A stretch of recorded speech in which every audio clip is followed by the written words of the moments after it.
Hola a todos. En este vídeo vamos a ver lo que es el teorema del coseno y alguna aplicación sencilla de este teorema. Si tenemos un triángulo cualquiera, un triángulo que no tiene por qué ser rectángulo, sabemos que siempre los lados y los ángulos se pueden emparejar en lado y su ángulo opuesto, o lo que es lo mismo, ángulo y su lado opuesto. Y que cuando tenemos libertad para ponerle un nombre a cada lado, podemos usar las letras, las tres primeras letras del alfabeto latino en minúscula para los lados y las tres primeras letras minúsculas del alfabeto griego para los ángulos, emparejándolas en orden. A con alfa, B con beta y C con gamma.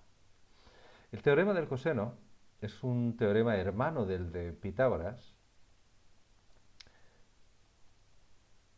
que se parece mucho en su primera parte, pero que incluye un factor de corrección debido al hecho de que el ángulo no es de 90 grados. Y este se aplica a cualquier lado de un triángulo. Es decir, no tiene por qué ser C. La clave, y lo que es importante recordar aquí, es que siempre que tenéis aquí un lado, el ángulo que aparece aquí es el opuesto. Eso quiere decir que la expresión que he escrito no es correcta. La expresión correcta no es con alfa, es con gamma.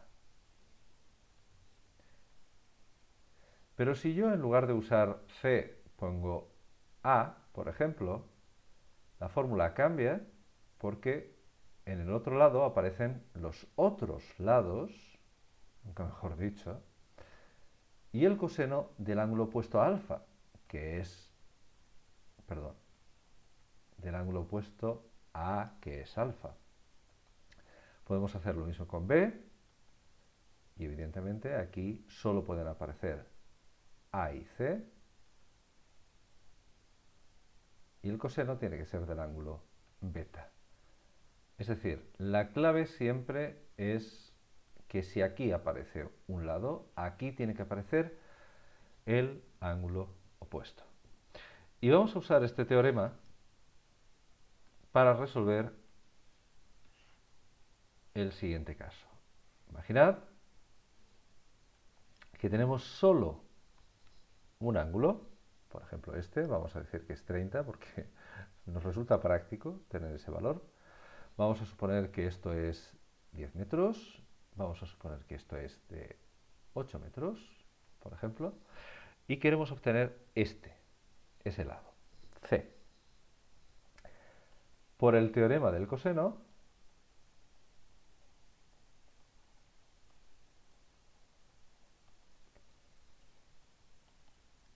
sabemos que C al cuadrado es, y lo voy a escribir otra vez, A al cuadrado más B al cuadrado menos 2AB por el coseno de gamma. C al cuadrado es desconocido, A al cuadrado sería, por ejemplo, 8 elevado a 2, 10 elevado a 2 menos 2 por 8 por 10 por el coseno de gamma, que como es el ángulo opuesto a este lado, tiene que ser 30.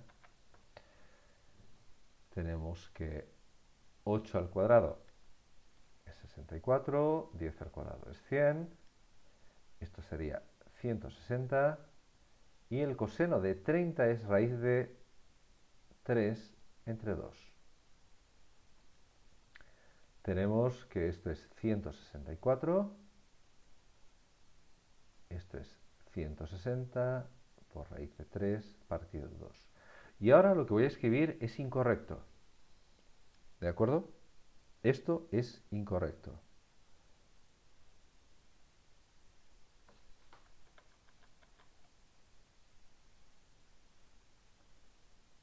Esto está mal y debería ser evidente que está mal porque no podemos hacer la resta antes que la multiplicación.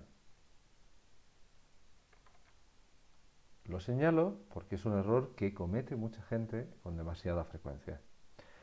Entonces, en este caso tenemos que hacer primero la multiplicación. que se convierte en una división. Podemos escribir esto y no podemos hacer mucho más. Básicamente, si queremos valores exactos, podemos coger la raíz cuadrada y como c es una distancia, solo nos interesa la raíz cuadrada positiva. Tenemos esto y este sería el resultado. Sabéis que si yo no pido el resultado decimal, para mí este resultado es completamente correcto. Como veis, la aplicación es muy directa, es sencilla y sirve en los casos en los que no podéis usar el teorema del seno, que en general es en cierto sentido más sencillo que este, porque no hay raíces, ni sumas, ni restas.